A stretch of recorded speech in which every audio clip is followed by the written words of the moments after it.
나왔더라. 가셀루힘에게서 블레셋이 나왔더라. 거기까지 보겠습니다. 노아 홍수 이후에 인류는 어떻게 되었을까, 그런 면에 대하여서 이제 한두 차례 말씀을 드렸습니다. 다시 말씀을 드린다면 노아에게 세 아들이 있었죠. 또 그 세 아들을 통하여서 여러 후손들이 이제 생겨나게 됩니다.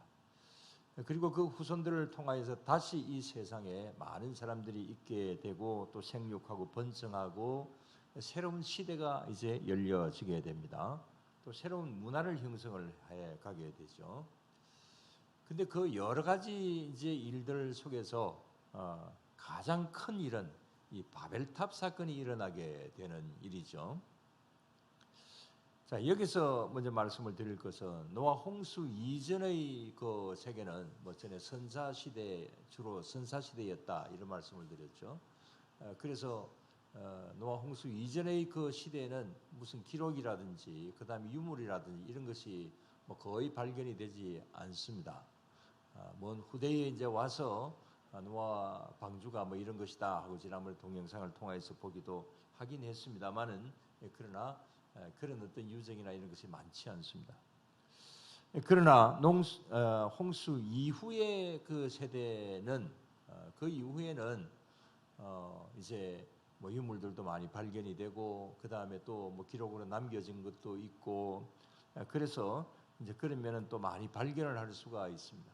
그래서 과학적으로도 그다음 고고학적으로도 어느 정도는 증명이 되는 그런 일이기도 합니다.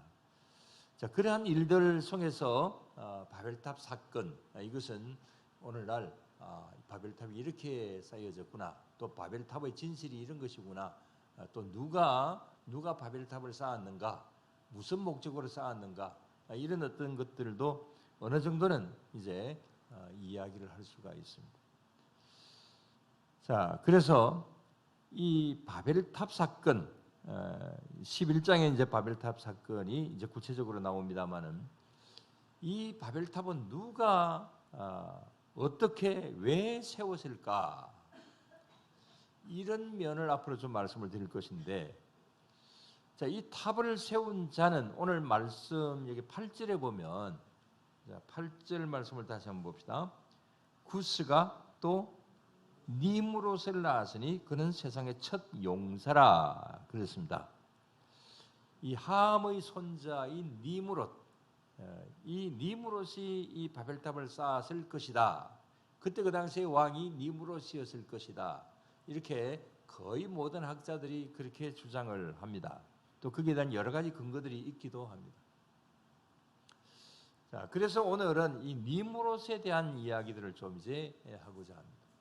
자, 노아의 가족들이 방주에서 내린 이후에 셈, 함, 야벳, 또 그들의 후손들이 각자의 삶의 그 터전을 일구어서 각 곳으로 이제 더 넓게 퍼져가게 되죠.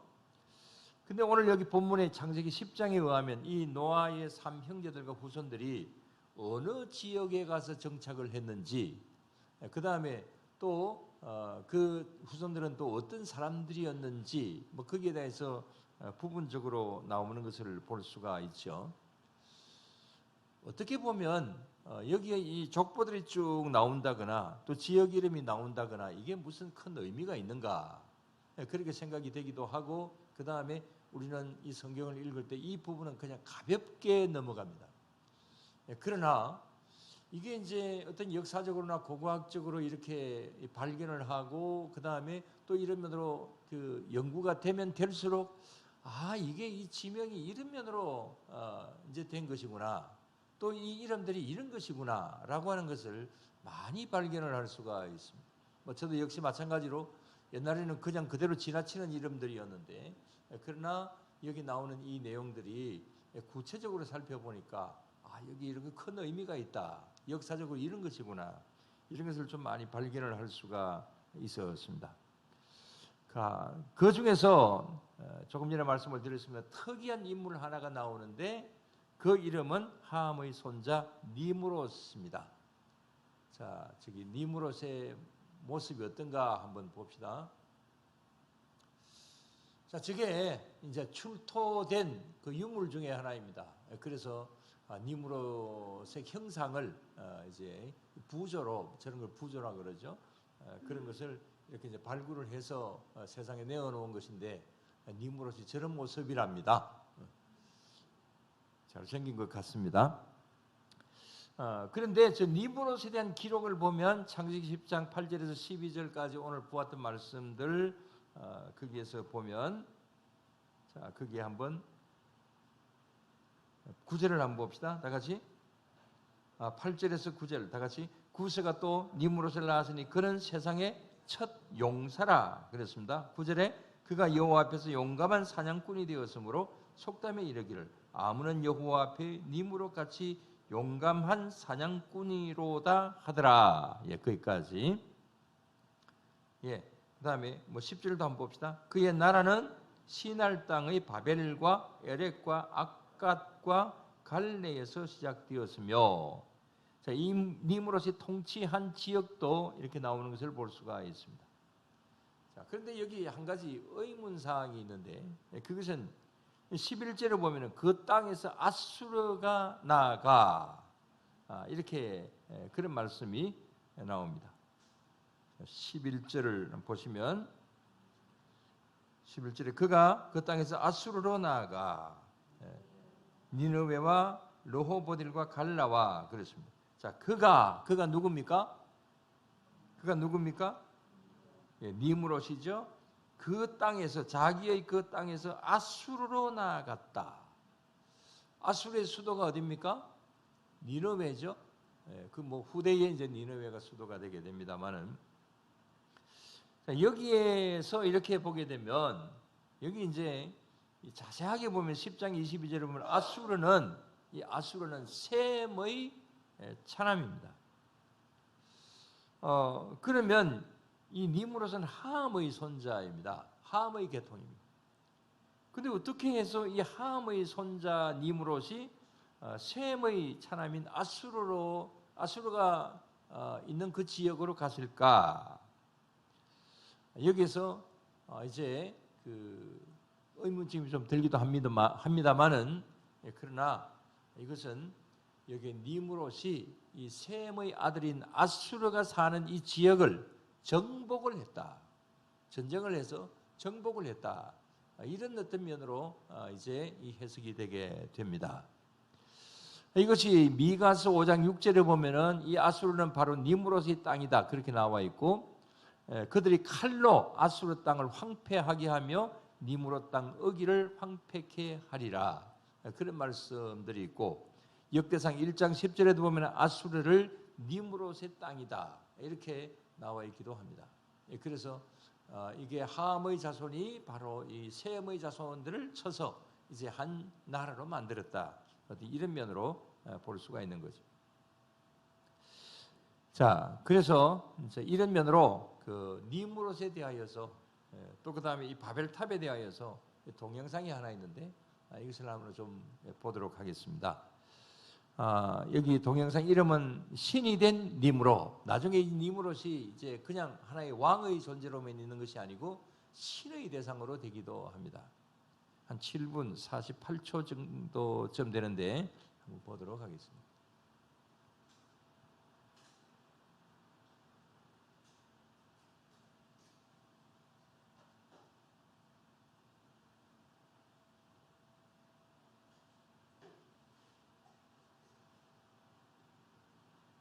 바벨과 에렉과 아갓과 갈레에서 시작되었다 했으니 그는 인류 최초의 왕일 것입니다. 니무롯이 바벨탑을 쌓을 당시만 해도 인류는 대부분 신할 평원에서 모여 살았습니다. 니무롯의 통치가 시작된 것은 홍수로부터 100년 이내이고, 사람들은 300년 가까이 살면서 자녀를 수십 명씩 낳아서 인구가 급속도로 늘어나기는 하지만 아직 인류는 수만 명 이내로 적은 상태입니다.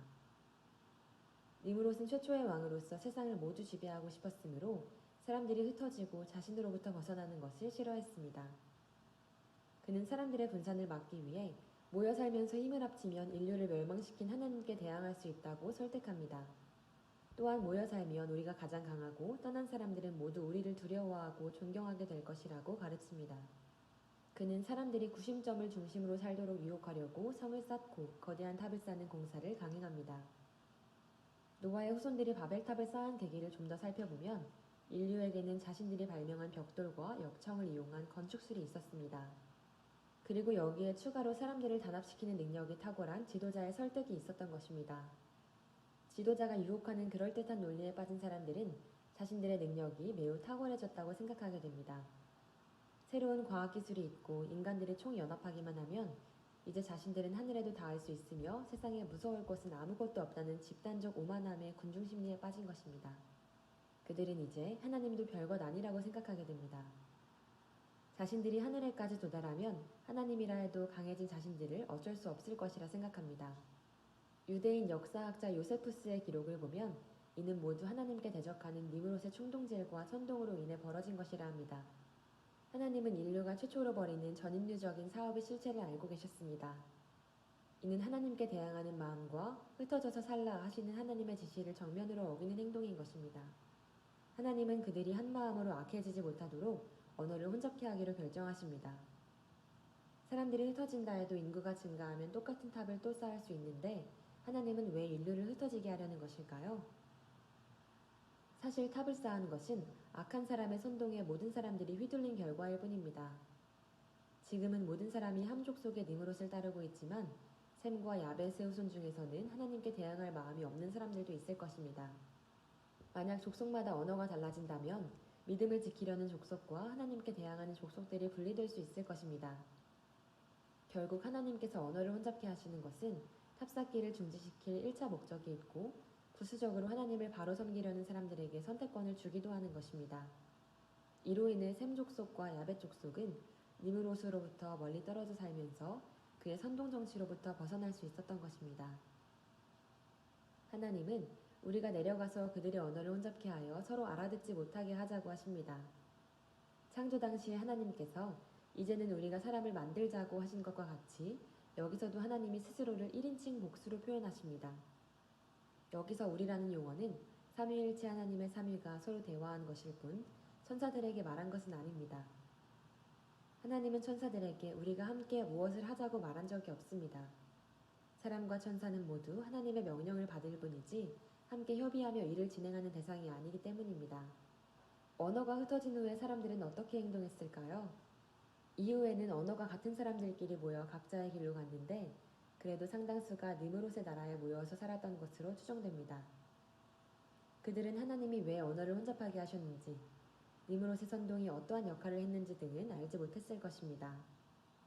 여전히 많은 사람들이 니므롯의 나라에서 흩어지지 않고 살았다는 것은 니므롯의 나라가 후에 더 커진 것을 보면 알 수 있습니다. 사람들이 여전히 니므롯을 따르고 나라가 여전히 강했기 때문에 주변 나라를 점령하는 것이 가능했다고 보는 것입니다.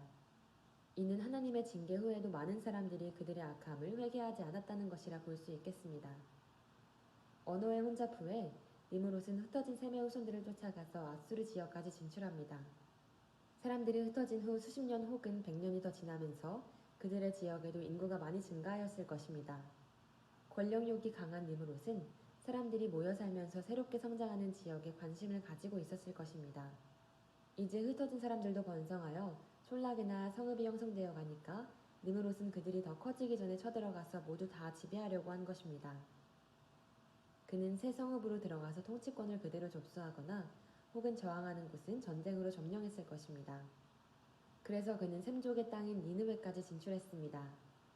야벳 족속은 바닷가의 땅에 머물렀다는 말씀이 있는데 셈족과 다르게 야벳 족속은 멀리 흑해와 카스피해 쪽으로 올라가서 정착하는 바람에 니므롯이 더 이상 그들을 쫓아갈 수 없었을 것입니다. 니므롯이 지배했던 수메르의 가장 큰 문제는 함과 가나안으로부터 이어지는 불신앙이 니므롯에게까지 그대로 이어진 것이라 할 수 있을 것입니다. 하나님을 대적하는 인본주의자이면서 세력이 워낙 강한 니므롯은 점차 자신을 태양신으로 우상화합니다. 후에 니므롯이 죽고 나서는 그의 부인 세미라미스가 니므롯이 태양신이 되었다고 주장합니다. 그리고 니므롯의 신이 자신의 아들인 담무스에게 임했다 하고 자신도 달의 여신이라 하면서 아들과 자신을 함께 신격화하기 시작합니다. 니므롯은 후에 다른 신들과 혼합되면서 태양신 마르둑으로 변질됩니다. 마르둑은 한글 성경에서 무로닥이라고 번역되어 있습니다. 이들 원시 종교는 멈추지 않고 넓은 지역과 오랜 역사 속으로 퍼져나갑니다.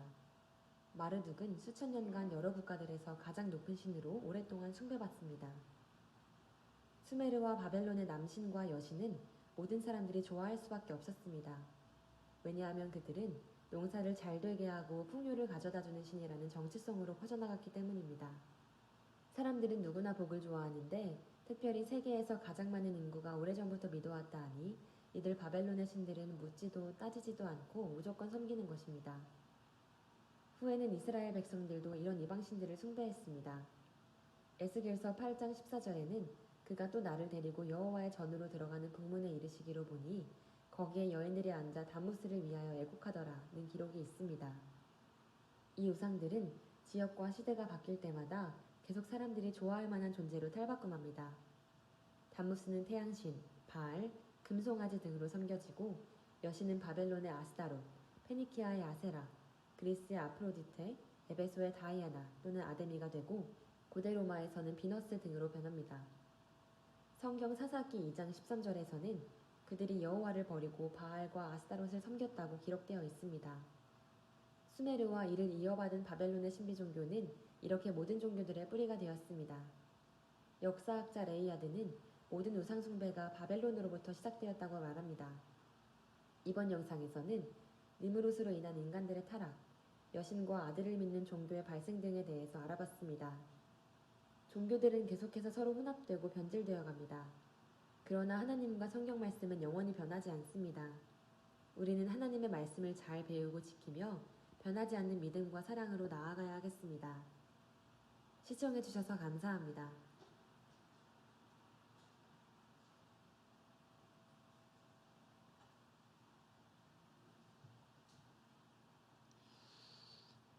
예, 아마 그 자료 화면은 옛날에 그 중동 지역에 있는 거기가 도시화되어 있는 어떤 그것을 비추는 것인지 아닌지는 확실하게 잘 모르겠습니다만은, 그러나 거기에 나오는 어떤 지도나 이런 것은 이제 성경적인 사실을 이야기를 해주고 있습니다. 자, 여기 니므롯의 이야기, 어떻게 보면은 아주 과거에는 뭐 니므롯이라고 하는 사람이 있었구나, 또 그 다음에 성경에 기록되어 있으니 그런 사람이 있었겠지, 이렇게 생각을 했더랬습니다만은, 그러나 아까도 말씀을 드린 대로 니므롯은 실제로 있었던 인물이고 그 다음에 또 당시의 통치자였다라고 하는 사실을 볼 수가 있습니다. 그리고 니므롯이 이 바벨탑을 쌓았다라고 하는 것이 뭐 성경에는 구체적으로 나와 있는 것은 아니기 때문에 그래서 100% 맞다 이렇게 말을 할 수는 없지만, 그러나 여러 가지 정황으로 봐서 또 그다음에 고고학자들이 발굴해 놓은 그런 여러 가지 일들을 볼 때에 이제 바벨탑을 이 니므롯이 세웠구나라고 하는 그런 사실들을 어느 정도 볼 수가 있습니다. 그건 이제 다음에 볼 수 있는 것이겠습니다만은, 자, 이 니므롯이라고 하는 이 사람, 어떻게 보면은 오늘 여기 말씀에 있는 그대로 첫 용사라, 아주 유능한 그런 어떤 장군이었겠죠.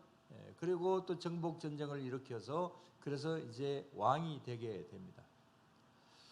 뭐 거기까지는 그렇다라고 생각을 할 수 있지만, 그러나 나중에 이 사람은 교만해지게 되고 그래서 나중에 신의 위치까지 자신을 신이라고 이야기하는 어떤 그런 가운데 있게 됩니다.